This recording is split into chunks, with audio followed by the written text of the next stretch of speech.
Bonjour Katia Youssof, centre de référence maladie de Huntington. Alors, les chiffres, moi, ça ne m'étonne pas du tout, parce que, en fait, c'est un... Non, mais il y a plus de patients atteints de maladie de Huntington en France, mais qu'il n'y en ait que 3500 qu'on puisse attraper par l'ALD. Je trouve que c'est déjà pas mal.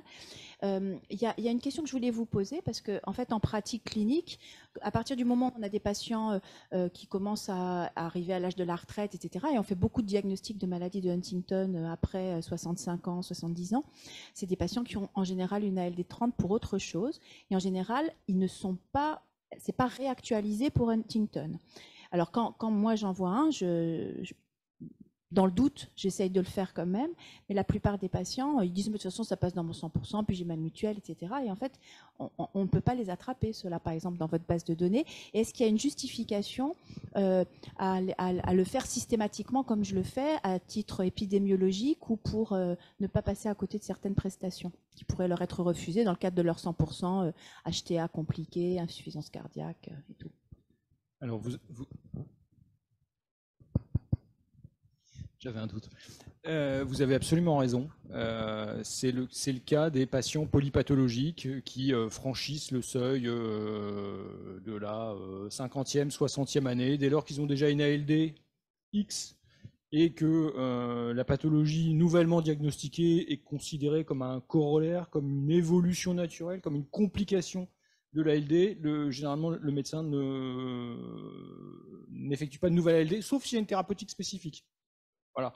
On le voit par exemple avec un patient qui va faire un accident vasculaire cérébral à 40 ans, qui va développer un syndrome parkinsonien à 60-65. Là, généralement, effectivement, on a une deuxième ALD qui est déclenchée pour la prise en charge du traitement correcteur. C'est effectivement un écueil. C'est pour ça que j'ai un petit peu triché sur les données. Je vous ai présenté des données uniquement par l'entrée ALD, mais si... j'avoue ma méconnaissance sur le sujet. S'il y a un traitement spécifique de la chorée de Huntington, on peut tout à fait requêter dans le serveur national, dans la base, pour aller attraper, entre guillemets, cibler ces patients qui ont ce traitement spécifique, indépendamment de la LD. J'en profite pendant que le micro revient vers vous, ou pas. Mais j'ai perdu la deuxième question.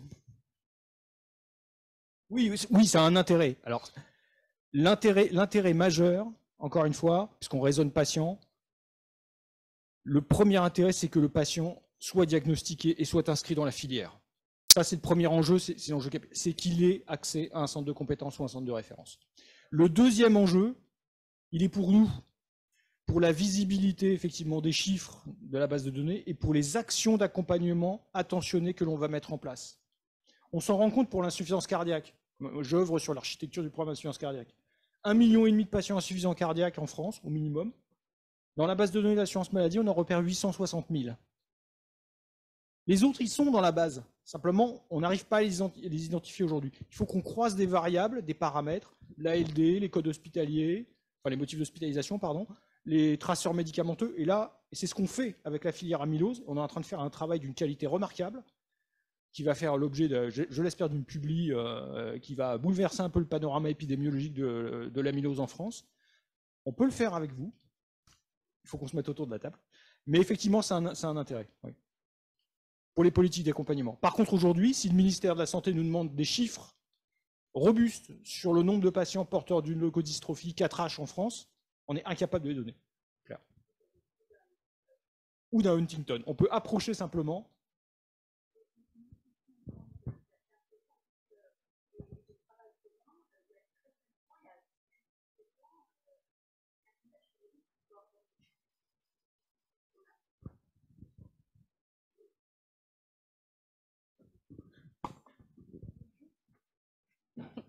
Vous m'entendez mieux comme ça? Oui, donc je disais, il y a environ 18 ans, lorsque le centre de référence s'est créé, Anne-Catherine Bachot-Lévy avait reçu et téléchargé une circulaire qui disait que les transports étaient remboursés pour aller vers les centres de référence. Alors c'est un truc qui n'a pas été réédité depuis très longtemps. J'ai l'impression qu'il y a des ratés encore en termes de remboursement. Et par rapport à l'accompagnement médico-social, puisque ça avait l'air de vous intéresser, je pense qu'on pourrait peut-être travailler ensemble sur le fait de favoriser et de généraliser sur le territoire le remboursement des transports vers des centres de SSR comme à l'hôpital Marin d'Andaille qui font partie d'un centre de référence, mais il y a encore des caisses primaires qui nous refusent les transports pour aller de Strasbourg jusqu'à Andaille en disant qu'ils n'ont qu'à aller au centre au SSR à côté d'eux. Et aussi pour les transports vers les établissements médico-sociaux qui sont un vrai casse-tête dans la mesure où ça fait vraiment partie des soins. Alors on sait que les centres médico-sociaux, ils ont des enveloppes pour payer les transports de leurs patients, mais ça c'est sur l'accueil de jour, pas sur l'accueil temporaire d'un patient qu'on envoie à 150 km, dont la famille ne peut pas effectuer le transport parce qu'il peut se déplacer qu'en ambulance allongée, et sachant que le maintien à domicile est vraiment hautement conditionné par un répit en institution. Donc voilà, c'est des choses comme ça dont on pourrait travailler. Oui. Alors à titre personnel, les transferts en SSR vers Hendaye, je les acceptais, et théoriquement ils devraient l'être. Enfin, bon, je ne vais pas ouvrir la polémique, mais effectivement, vous avez raison, il y a probablement une marge d'amélioration dans la qualité de traitement de cette prestation très particulière dans les échelons locaux de l'assurance maladie en région.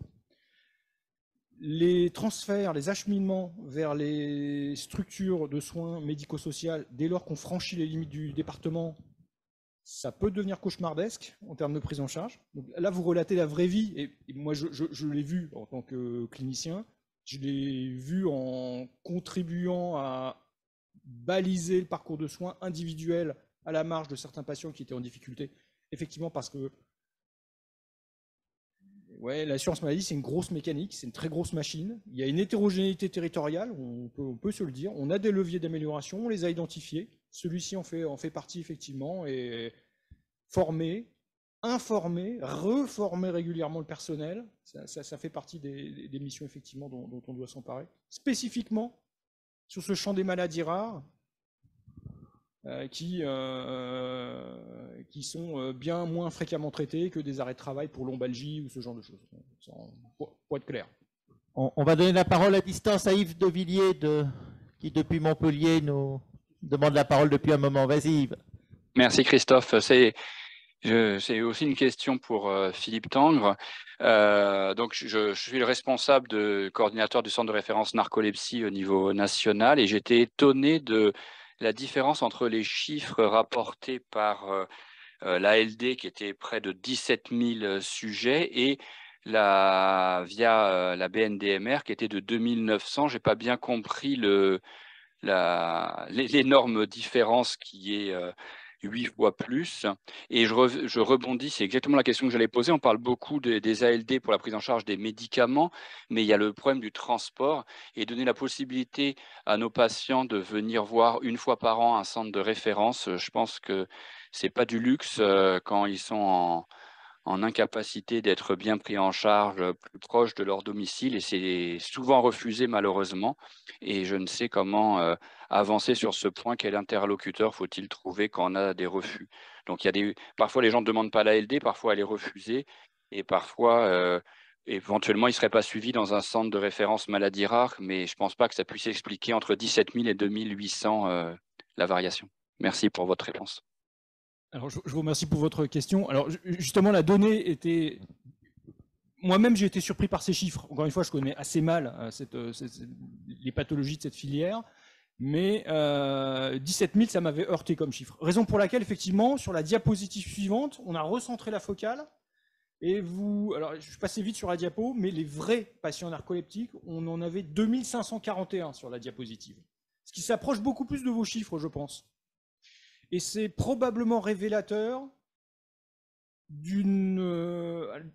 à la fois du codage SIM que l'on pose sur cette demande de prise en charge d'hypersomnie, de somnolence chronique, etc. Où en fait, je suis sûr que si on gratte, on va trouver des patients porteurs d'un syndrome d'apnée du sommeil, légèrement hypercapnique, un peu somnolent, et ça a été codé comme une narcolepsie. C'est pour ça qu'il faut toujours croiser des indicateurs thérapeutiques, et par exemple, méthylphénidate plus code SIM de la narcolepsie, modafinil plus code SIM de la narcolepsie, enfin bref, Et c'est comme ça qu'on arrive véritablement à des populations d'analyse qui sont robustes. Encore une fois, c'est pas pour faire de l'épidémiologie de comptoir, c'est qu'après, dans le dimensionnement des programmes d'accompagnement des soins, de façon à sécuriser des points de rupture dans le parcours de soins des patients, pour nous, il est important d'avoir une volumétrie, voilà, parce que ça permet de dimensionner la voilure de l'action qui va être mise en regard. Et voilà, les 17 000, c'était un peu pour provoquer, mais je suis content. C'est une des limites que je voulais vous montrer sur l'exploitation du SNDS. C'est pour ça qu'on croise toujours les variables et que dans d'autres analyses, si j'ai l'occasion d'interagir à nouveau avec vous, on pourra travailler collectivement sur un set de données beaucoup plus robuste. Deuxième point, vous avez raison, tout patient qui relève d'un centre de référence devrait pouvoir être acheminé sans difficulté, même au-delà de 30 km ou de 150 km, je ne sais plus exactement quel est le seuil qui est fixé par les caisses pour les dérogations. 150 c'est certain, mais je crois qu'ils ont un critère un peu plus sec. Et ils devraient pouvoir être pris en charge. Donc il ne faut pas hésiter à solliciter, à envoyer un courrier par l'intermédiaire du patient à la caisse primaire en indiquant que c'est une prise en charge d'exception, que le centre de référence, nécessairement, il n'est pas à 5 bornes de chez lui, il est nécessairement plus loin, et ça passe. Généralement, ça passe. Mais effectivement, ça nécessite un peu d'huile de coude et de conviction. Je sais que c'est pas simple, je m'en excuse au nom de l'assurance maladie, c'est complexe. Mais ça ne doit pas être un frein, en tout cas, à l'accès. Juste sur ce point, avant de donner la parole à Kumaran, est-ce qu'il y a des travaux d'un peu d'harmonisation? Parce qu'on a l'impression que c'est très caisse dépendante. Moi, la question des transports, je l'ai eu pendant 7, 8, 10 ans. Maintenant, j'ai une quinzaine, on va dire, de départements dont les patients Huntington neurogénétique viennent quasiment pour la plupart à Angers. Je n'ai plus jamais le moindre problème. On a eu l'impression que voilà, ils ont fini par s'habituer, de même que Hendaye, on n'a plus de discussion sur les prises en charge, mais parce que on a l'impression d'avoir des médecins conseils qui ont appris à travailler avec nous. On a fait ces quelques courriers au début. Et est-ce que ce travail, un peu d'harmonisation au niveau national par rapport à ces messages très spécifiques, quand on vous entend, on est sensible de voir qu'un des représentants de la caisse au niveau national est aussi sensible aux maladies rares, mais est-ce que vous arrivez à essaimer, à faire de la pédagogie, et est-ce qu'on peut vous aider éventuellement à le faire? Est-ce qu'il y a des réunions de concertation nationale où des représentants des filières maladies rares pourraient vous aider à intervenir et faire passer ce message? En tout cas, j'ai bien entendu le message, voilà, je le note. Au niveau local, vous avez effectivement cette capacité formidable de créer des filières via un dialogue de gestion entre les caisses primaires, les services médicaux de l'assurance maladie et les experts que vous êtes. Et effectivement, une fois qu'on a défriché le terrain, généralement, après, on a épongé les plâtres, on a essuyé les plâtres.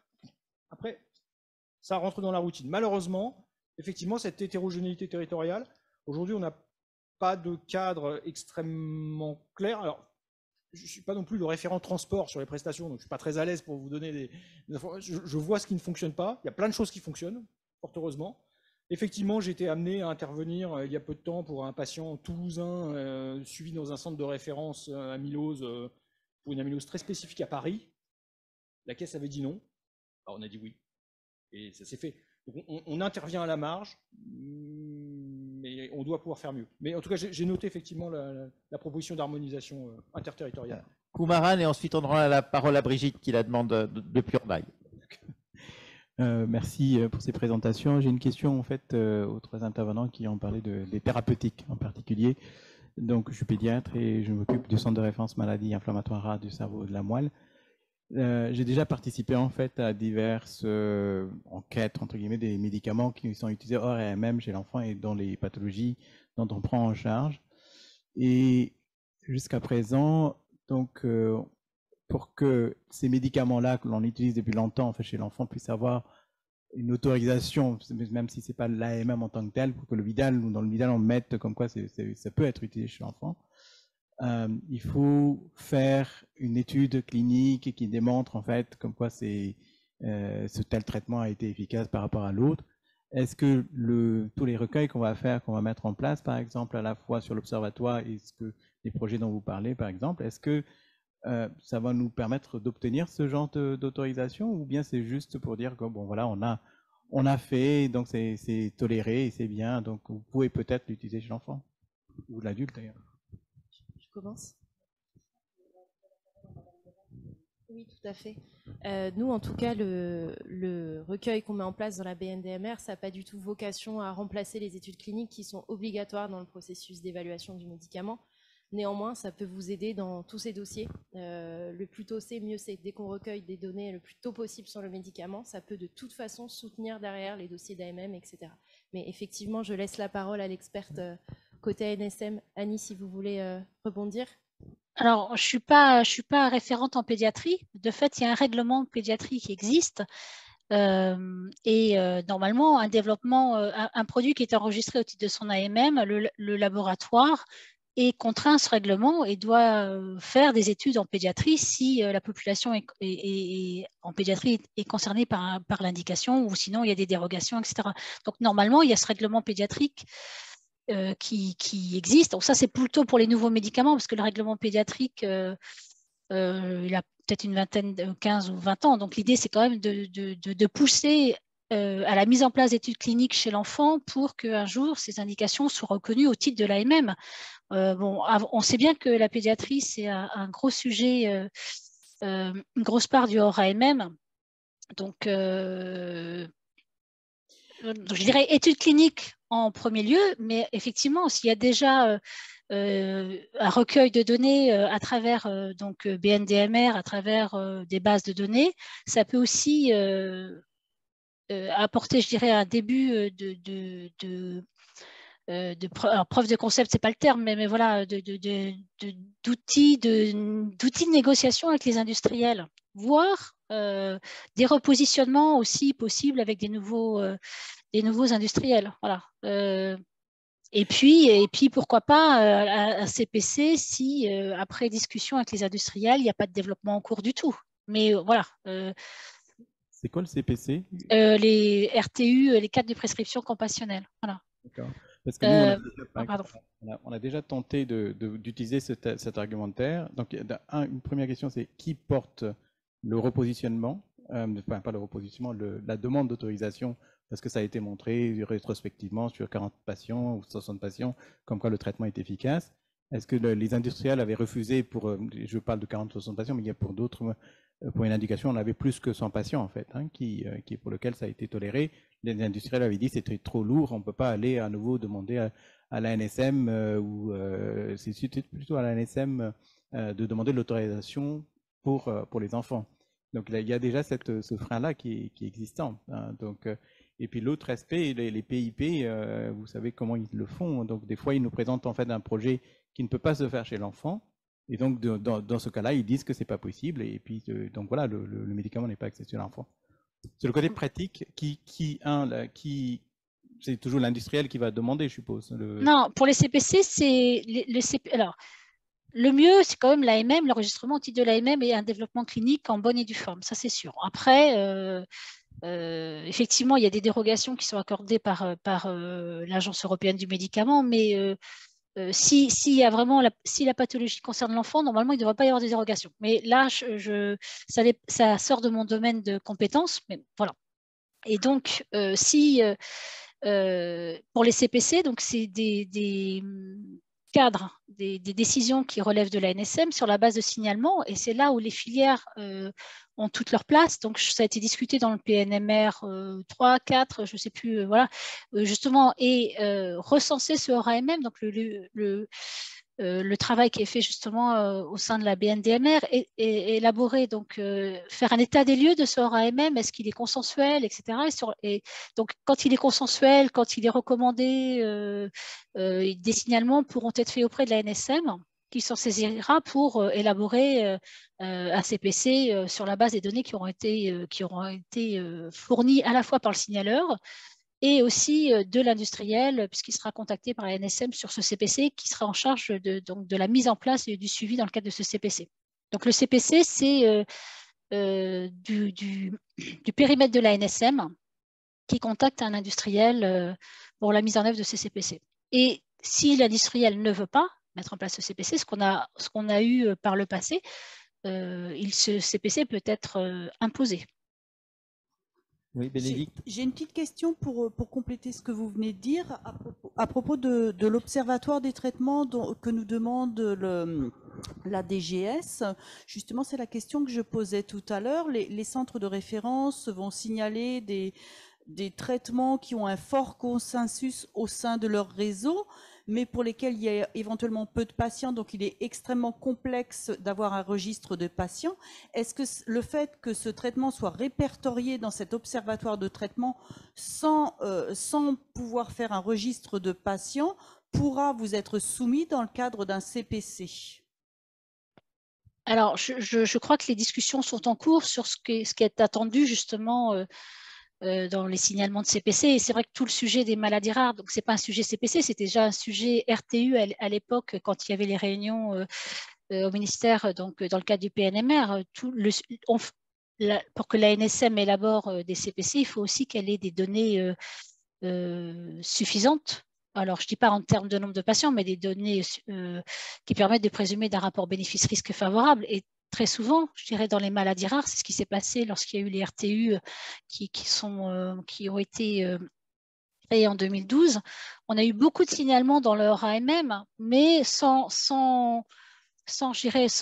billes, un peu en raccourci, c'est-à-dire que on veut un CPC parce qu'on ne peut pas mettre en place un essai clinique, on met un CPC, enfin, voilà. Donc, on a quand même besoin, nous, agence, d'un minimum de données pour présumer de ce BR. Voilà. Et pareil, le CPC ne peut pas se substituer aux essais cliniques. Donc, c'est vrai que c'est parfois difficile à comprendre pourquoi on ne fait pas de CPC, mais on a besoin, voilà, un minimum donc, de données. Donc, ce que je disais tout à l'heure sur la slide, il va y avoir une liste d'informations à fournir. Et donc, si les données là sont présentes, argumentées, suffisantes, l'ANSM pourra élaborer un CPC. Merci bien. Alors, je vais donner la parole dans l'ordre, même si ça risque d'être un peu décousu. C'était Brigitte qui avait demandé le premier la parole. Oui. Je vous remercie beaucoup de me donner la parole. Je voulais dire que c'était vraiment une journée passionnante et remercier là, le docteur Philippe Tank pour son intervention et revenir un petit peu sur la question des transports et de l'identité de notre hôpital marin où nous sommes partenaires en fait de 4 filières de maladies rares, Brain Team, Philslan, Philnemus et Déficience. Et c'est vrai que la question des transports, ça a été, on va dire, un parcours de galère qui s'est beaucoup amélioré ces derniers temps, mais néanmoins, maintenant, j'ai vu surgir une autre menace qui est l'angoisse des directeurs d'hôpitaux, enfin de notre direction, qui a peur qu'un jour ça s'arrête et qui nous incite fortement à revoir notre projet médical vers autre chose que des maladies rares à cause de cette question des transports qui pourrait du jour au lendemain s'arrêter, que les financements ne soient plus accordés et qu'on ne puisse plus recevoir des malades de tout le territoire. Donc, je pense qu'il faut peut-être identifier un établissement comme le nôtre qui est quand même très fortement connoté maladies rares, quasiment 90% de notre recrutement, et puis peut-être faire un peu de pédagogie auprès des gens de l'administration pour les rassurer, parce que nous, les médecins, maintenant, on a été rassurés par nos dialogues avec les médecins chefs de caisse qu'on a contactés les uns après les autres pour expliquer ce qu'on fait, pourquoi on le fait. Mais je pense qu'avec à chaque fois qu'on change de direction, la question se repose. Et là, on a des jeunes directeurs d'hôpitaux qui ne sont pas forcément au courant de ces législations pour les maladies rares. Voilà, donc c'est un petit appel au docteur Tangre et à la DGOS pour peut-être identifier notre établissement SSR comme un établissement un peu à part. Merci madame. Je ne vais pas m'exprimer au nom de la DGOS, mais en tout cas, effectivement, je note ce point et dans le cadre des dialogues de gestion que mènent en place les directeurs de CEPAM, donc proches de votre établissement, avec les médecins conseils, entre guillemets, chefs de service, je pense que ce point pourrait être remonté. Je m'en charge. Très bien. À distance, toujours, Géraldine Picard. Bonjour, donc Géraldine Picard et Marie Bonetto du Centre des encéphalites auto-immunes. C'était plus une remarque, c'est juste pour vous remettre un peu le contexte, c'est qu'on n'a pas 39 patients dans notre centre de référence de maladies rares. 39, c'est plutôt le nombre de diagnostics par mois, je pense. Mais on a plusieurs difficultés, nous, c'est que d'une part, l'ALD, ça ne fonctionne pas trop parce que soit c'est dans le cadre paranéoplasique et ils bénéficient de l'ALD de leur cancer pour le syndrome paranéoplasique, soit c'est des patients qui vont guérir en 2 ans maximum. Et donc, c'est vrai qu'on fait rarement des ALD ou des patients qui vont mourir à la phase aiguë, donc ce n'est pas un très bon reflet. On a du mal aussi à refléter notre activité avec les fiches BAMARA parce que on a les codes ORFA qui ne sont pas mis à disposition encore pour notre centre. Donc, la plupart sont dits en impasse diagnostique alors qu'ils ne le sont pas. Donc, au final, nous, le seul véritable reflet de notre activité, c'est notre base de données interne. Donc, je ne sais pas trop... tous les chiffres qu'on a vus, là, c'est vrai qu'ils étaient tous très éloignés de notre réalité depuis ce matin, mais je pense que vous êtes au courant la filière de ces difficultés-là. Je vais répondre. Oui, alors c'est Bénédicte, on échange régulièrement avec Géraldine justement au sujet de ces codes. C'est vrai que vos codes ont été créés, et on le sait dans Orphanet. Malheureusement, il y a cette actualisation dans BAMARA et vous à Lyon en plus, vous êtes dans Connemara, donc vous avez aussi encore plus de retard pour actualiser vos codes. On sait que malheureusement, vous avez beaucoup de difficultés dans la base de données maladies rares à identifier vos patients, à faire reconnaître vos patients et à les faire compter tout bêtement, hein, les faire référencer. On espère que d'ici 1 an, ce sera un petit peu plus propre pour vous et que vous pourrez avoir des comptes corrects de toutes vos pathologies dans tout votre réseau, centre de référence et centre de compétences. Mais on est tout à fait, nous on est au courant et on transmet l'information dès qu'on le peut, ne vous inquiétez pas. Très bien. Non, mais on voulait juste vous préciser ça par rapport au faible chiffre qui a été présenté. Mais je sais qu'au niveau de la filière, vous êtes bien au courant. Oui, donc je suis médecin du centre de référence de leucodystrophie. J'avais une petite question concernant la demande CPC. Dans une situation où un produit, un médicament, a une AMM européenne pour des indications précises et que cet accès a été restreint, suivez mon regard, a été restreint dans l'AMM française, par exemple. Donc en fait, on a des patients qu'on pourrait traiter s'ils étaient italiens, allemands, etc., mais qui en France, il n'y a pas de remboursement donc, dans le cas de l'accès précoce. Et donc on peut demander pour ces patients-là, faire une demande de CPC, puisque finalement, on est hors AMM française, mais on a toutes les données suffisantes pour dire que ce médicament, il y a eu des essais cliniques, il y a tout ce qu'il faut. Hein. C'est juste une restriction qui est pour le coup de la HAS, en l'occurrence financière. Et donc, qu'est-ce qui interdit de le demander en fait? Alors, je comprends que... Vous m'entendez? Oui, très bien. Pardon. Je comprends que l'indication, elle est couverte par l'AMM européenne. Et ce que vous expliquez, c'est que l'HAS, pour des critères qui lui sont propres, a considéré qu'il n'y avait qu'une portion de cette population qui pouvait faire l'objet d'une prise en charge. Donc, de fait, l'indication, c'est pas du hors AMM, c'est un problème de prise en charge. Donc, le CPC n'est pas là pour remplacer, pour pallier à ça. Le CPC, c'est un cadre de prescription hors AMM, c'est-à-dire dans une situation qui n'est pas enregistrée au titre de l'AMM. Pardon ? Mais c'est le cas puisque certains patients en France, on est bien en France là, certains patients ne peuvent pas bénéficier de ce traitement puisque l'AMM ne l'autorise que pour certains autres. Alors que l'AMM européenne l'autorise et que... Non, alors AMM européenne, quand on dit AMM européenne, AMM centralisée, c'est une AMM qui s'applique à tous les États membres. Donc aux 26 aujourd'hui États membres. Donc à partir du moment où on dit AMM européenne, c'est-à-dire que l'AMM qui est délivrée par la Commission européenne, ce qui est le cas aujourd'hui de tout ce qui est médicaments orphelins,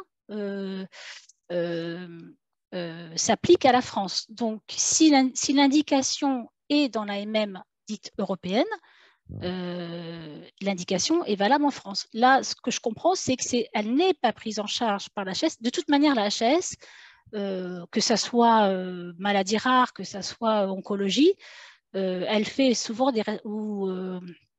oui, maladie rare notamment, elle estime que les données pour l'AMM sont insuffisantes pour ces critères réels et elle restreint le périmètre de prise en charge. Mais de fait, l'AMM couvre cette population. C'est qu'elle considère que la collectivité n'a pas à prendre en charge ces patients-là. Donc, ce n'est pas le CPC qui résoudra le problème. Ce n'est pas la solution, le CPC. Le CPC, en fait, le CPC, c'est sécuriser une prescription en AMM. Et c'est issu de Mediator. Hein. CPC, RTU, le dispositif RTU, c'est Mediator. Donc, c'est encadrer un usage en AMM. Ce n'est pas se substituer à la prise en charge d'un produit qui n'est pas pris, pour laquelle la HAS a rendu soit un ASMR 5, enfin voilà, ou des négociations très compliquées avec des laboratoires. C'est pas ça le CPC. Alors, il existe un certain nombre de cas où effectivement des thérapeutiques dites innovantes peuvent bénéficier d'une AMM européenne, mais le choix stratégique du laboratoire pharmaceutique est de ne pas développer, de ne pas mettre à disposition dans l'intégralité des pays de l'espace économique européen ces médicaments. Et donc vous pouvez tout à fait vous retrouver, prenons l'exemple de la leukodystrophie, avec un médicament dit innovant X qui serait disponible en Italie, en Allemagne, en Espagne, mais pas en France. Il existe une disposition réglementaire qu'on appelle les soins programmés à l'étranger, voilà, qui permet effectivement à un patient, dans le cadre de la directive de libre circulation des biens et des personnes, de bénéficier de toute ou d'une partie de sa prise en charge médicale, dès lors qu'elle respecte un certain cadre, au sein de l'espace économique européen. Et il nous est arrivé, alors c'est toujours un traitement qui relève de l'exception, mais effectivement, il nous est arrivé d'effectuer une prise en charge. Je vais rester dans le périmètre des maladies rares. Alors ça ne va pas être de la thérapeutique, ça va être du diagnostic là pour le coup. Une autre filière, je travaille beaucoup avec l'amylose encore en ce moment, de permettre à des patients d'aller faire des scintigraphies SAP, qui est un marqueur évolutif de la charge amyloïde, à Londres, dans un centre d'excellence, puisque l'ex-AFSAPS, la NSM, n'autorise pas la réalisation de ces scintigraphies en France, le traceur étant considéré comme un produit labile. Enfin bref, on n'avance pas beaucoup sur le sujet. Et donc effectivement, c'est l'illustration de la possibilité pour un patient d'être en partie pris en charge dans un pays frontalier. Et c'est notamment ce qui se passe dans certaines maladies rares, sur la frontière Est, où, dans le cadre de la libre circulation des biens et des personnes, les patients ne sont pas suivis dans les centres de référence français, mais ils sont suivis dans des centres de référence en Suisse, au Luxembourg. Alors la Suisse, pas un bon exemple, parce qu'ils ne sont pas vraiment dans le périmètre, dans l'espace économique européen, mais en Allemagne, en Italie, voilà. Et ben, on prend en charge effectivement les frais de consultation, etc., etc. Pour une thérapeutique innovante, il ne serait pas scandaleux, alors évidemment le dossier serait étudié de façon très poussée, comme on le fait habituellement, mais il ne serait pas scandaleux que si un pays tiers bénéficie d'une thérapeutique innovante pour une leukodystrophie, sans alternative thérapeutique en France, avec un état de santé extrêmement sévère, il ne serait pas scandaleux de solliciter la caisse primaire et ce qu'on appelle le Centre national de prise en charge des soins à l'étranger pour une prise en charge de toute partie des soins. J'ai un peu répondu à votre interrogation. Complètement, mais je vais poursuivre. En fait, ce produit, il est disponible en France. On peut soigner les enfants en France avec, et on va donc, parce que l'enfant, il s'agit d'un produit de thérapie génique, non, parce que, et donc il est disponible. On peut, je peux soigner moi avec dans l'indication donnée, je peux soigner les enfants. S'ils n'ont pas de symptômes, par contre, dès qu'ils ont un tout petit début de symptômes, en France, je ne peux pas les soigner. Par contre, je peux soigner en Italie ou etc. Donc, j'entends que je peux faire une demande pour qu'il soit soigné et que peut-être ce sera pris en charge en partie, mais ma question c'est, là pour le coup, si ça c'est accepté, pourquoi est-ce qu'on n'accepte pas de le soigner en France, quoi? Et le laboratoire pharmaceutique. Le laboratoire, il serait tout à fait. C'est pas lui, mais est-ce qu'il a fait une demande d'extension d'indication ou de révision d'indication auprès de la HAS pour le coup? Ça va être. Parce que ouais. c'est la procédure la plus simple en fait. Non, mais oui, mais le Ouais. problème, c'est que là, Alors, on est c'est un dans peu des long. trucs où les situations, c'est l'urgence. Voilà, c'est ça. Et donc, on va pas attendre 6 mois ou 3 mois ou 6 mois. Et c'est au cas par cas. Donc, quand on fait le diagnostic, on a 15 jours pour initier le traitement, par exemple. Donc, le temps de faire la démarche auprès de la CPAM et de je ne sais quel truc pour que l'enfant soit. Bref, c'est juste. Non, mais enfin, ma question initiale, elle était sur le CPC, mais vous me répondez, c'est pas possible. Par contre, je note qu'on peut quand même envisager, alors qu'on a un traitement en France, d'obtenir une partie de remboursement pour qu'il soit fait à l'étranger, s'il n'y a pas l'indication, enfin, si en tout cas, il n'y a pas de remboursement en France. Et l'alternative est quand même de nous solliciter. Ouais. Alors là, pour le coup, on est hors cadre du programme d'accompagnement attentionné que nous menons auprès de certaines filières, mais en tout cas, la demande est censée nous remonter au final. Vous pouvez tout à fait solliciter la caisse primaire d'assurance maladie de votre patient, de la famille de votre patient, en indiquant qu'effectivement, vous allez prescrire ce médicament qui va être hors AMM, hors indication thérapeutique remboursée. Enfin, oui, parce qu'on n'est pas hors AMM. Voilà, c'est plus facile pour vendre, entre guillemets, le dossier, je vous le dis. Avec un argumentaire appuyé, si en plus vous êtes centre de référence, s'il y a une ERCP, etc., le dossier théoriquement doit remonter au département des maladies chroniques. Nous agissons sur délégation du médecin conseil national. Le dossier est étudié très attentivement. Et, j'arrête après. Hein. Mais il y a le délai pour répondre, enfin la réactivité c'est des jours, des semaines. C'est juste qu'en fait, on parle de traitement urgent, donc c'est juste pour me renseigner là pour la prochaine fois. Vous seriez surprise.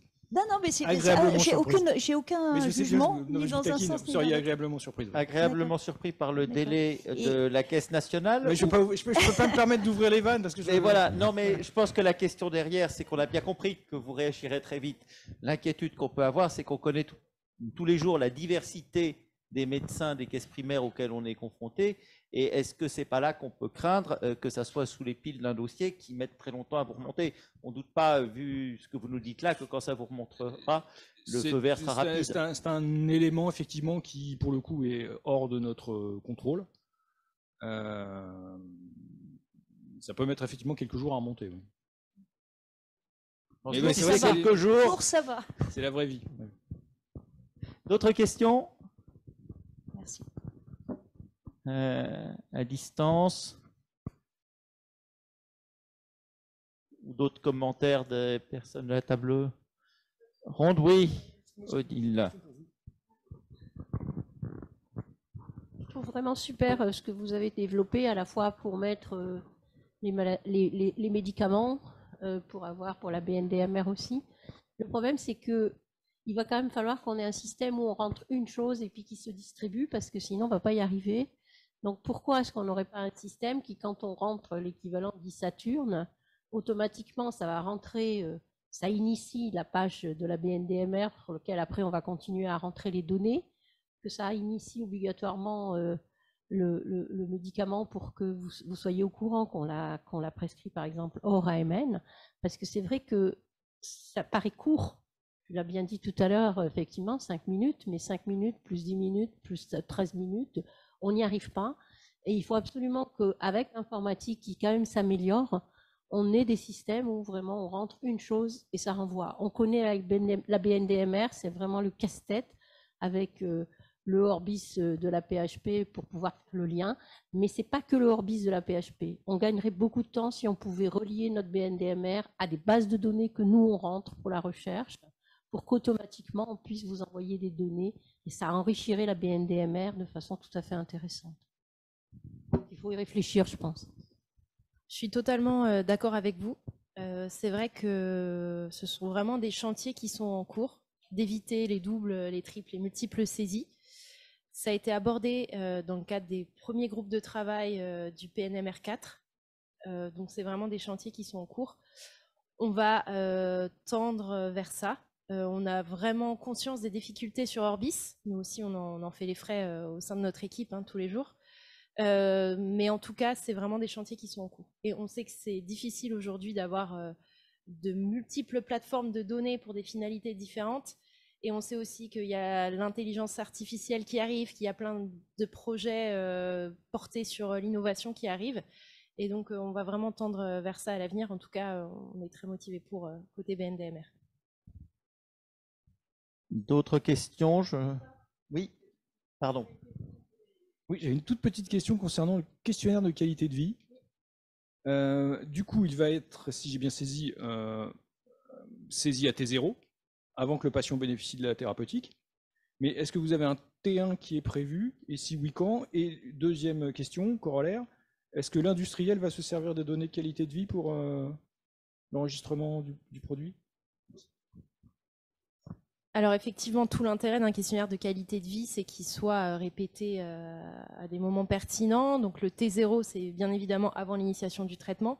Et ensuite, à chaque suivi qui sera enregistré sur le SDM traitement, on redemandera ce même questionnaire de qualité de vie au patient. Donc évidemment, ce questionnaire de qualité de vie fait partie du dossier de demande d'accès précoce. Donc l'industriel va évidemment s'en servir dans ce cadre-là. Et on espère que ça puisse servir en dehors des accès précoces. On sait que c'est pas le questionnaire. Encore une fois, on sait que c'est pas le questionnaire peut-être idéal parce que les questionnaires spécifiques dans les qualités de vie, c'est vrai qu'aujourd'hui c'est le gold standard. C'est même de combiner un questionnaire générique avec un questionnaire spécifique d'après la doctrine de la HAS.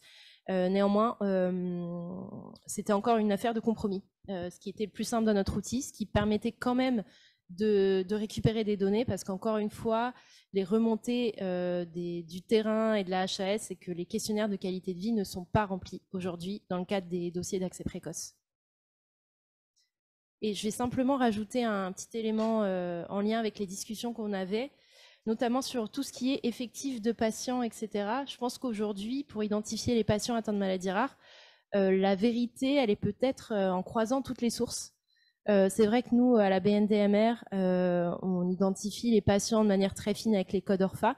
Mais comme, je ne sais plus quel acteur a dit ça, mais c'était très vrai, on identifie les patients dès l'instant qu'ils sont suivis dans les centres labellisés. Donc, on n'est pas forcément représentatif des patients atteints dans toutes les maladies rares, notamment les maladies rares qui ne font pas l'objet de suivi uniquement en centre labellisé. Donc, vraiment, tout l'intérêt, et c'est vrai que je pousse pour faire ce genre d'études auprès des industriels, mais je pense que pour avoir une idée du parcours de soins, des chaînages avec BNDMR ou SNDS par exemple, voilà, des algorithmes sur les deux sources de données, des rapprochements de registres et de BNDMR sont vraiment pour moi des solutions qui permettent d'identifier de manière la plus fine possible la population de patients atteints. Très bien, écoutez, merci beaucoup. On va conclure cette table ronde en remerciant infiniment les participants. Merci beaucoup d'être venus et de ces discussions très intéressantes. Le temps peut-être qu'Isabelle s'installe. Moi, je voudrais faire une remarque. Je n'ai pas interrompu parce qu'on n'était pas sur le sujet de la table ronde, mais quand Brigitte a parlé de faire de la pédagogie avec les directeurs d'hôpitaux, ça m'a rappelé une conversation que j'ai eue avec Kumaran et avec d'autres à la pause sur les difficultés que l'on peut avoir pour discuter de nos financements, de la mise à disposition. Je pense qu'il y a une chose très claire, c'est qu'il faut qu'on arrête de penser que nos directeurs d'hôpitaux ne sont pas compétents en finance. Ils savent parfaitement les règles. Ils ont fait l'école de Rennes, je peux vous assurer que ce n'est pas nous médecins qui allons leur apprendre les règles de financement de l'hôpital public. Ils veulent simplement nous raconter ce qu'ils ont envie de nous raconter par rapport aux objectifs qui leur sont fixés par leur directeur général, de dire oui ou de dire non. À tel point que je me disais que, vous savez que maintenant on fait beaucoup de formations en simulation en santé, je me demande si on ne devrait pas monter une formation en simulation pour les animateurs de centres de référence pour aller discuter des finances. J'ai fait le jeu de rôle ce midi avec Kumaran qui me disait telle et telle chose, j'arrive pas et je jouais le directeur d'hôpital et je lui faisais les réponses et je suis capable, moi, de vous objecter sur n'importe quel point de vos financements, pourquoi j'ai des bonnes raisons. Ça fait 20 ans que je les pratique là-dessus. Pourquoi j'ai des bonnes raisons de ne pas vous donner le financement? D'accord? Et on peut parfaitement le justifier. Je donne l'exemple, j'ai acheté du matériel. Ah ben non, le matériel, c'est pas possible. Bien sûr, vous avez l'enveloppe là, mais vous savez que le matériel, il y a de la maintenance. Hein. Et puis le matériel, si jamais il tombe en panne, il faut le renouvellement. Ben non, sur un financement, même du matériel, vous ne pouvez pas. Alors les personnels, ben bien sûr. Mais vous savez aussi qu'il y a les tableaux de recrutement, des services, des pôles. On peut faire des jeux de rôle comme ça. Ne croyez pas une seule seconde qu'un seul directeur de la PHP n'est pas au courant de ce qu'a dit le directeur général de la PHP sur les MIG maladies rares. D'accord? Quand un DG de la PHP dit ça, je peux vous assurer que c'est dans APM News. Je ne sais pas si vous savez tout ce que c'est qu'APM News. C'est ce que lisent tous les directeurs en se levant le matin, tous les jours, mais c'est pas tous sans exception. Et c'est passé, ils étaient tous le jour même au courant de cette intervention. Donc, quand un directeur d'hôpital va faire mine de découvrir, de ne pas comprendre, de ne pas être au courant, il faut que vous sachiez être convaincu que vous êtes dans un jeu de rôle. D'accord? Donc, ne pensez pas, commencez pas, parce que nous, c'est un peu notre formation de médecin, d'expliquer, d'être pédagogue, de vouloir, le pauvre, il ne sait pas, je vais lui expliquer ce que c'est, il connaît beaucoup mieux, c'est son métier. Hein, c'est comme si, voilà, c'est son métier, donc il faut le savoir, il ne faut pas tomber dans le panneau par rapport à ça. Et je peux vous assurer que quand ils veulent, ils peuvent absolument faire tout ce qui est possible avec des financements des centres maladies rares. Il n'y a aucun problème. Hein. Un recrutement de tech, d'arc, tous les hôpitaux en manquent. C'est pas possible qu'on ne puisse pas le recruter parce que le financement n'est pas pérenne. Combien de places vous avez de vacants actuellement en recrutement dans votre hôpital sur ce profil de poste? Me dites pas que vous ne pouvez pas recruter. Voyez? Mais je pense que c'est une idée. Je suis sûr qu'on serait très suivi en interfilière si on proposait comme ça des formations en simulation à la discussion des finances.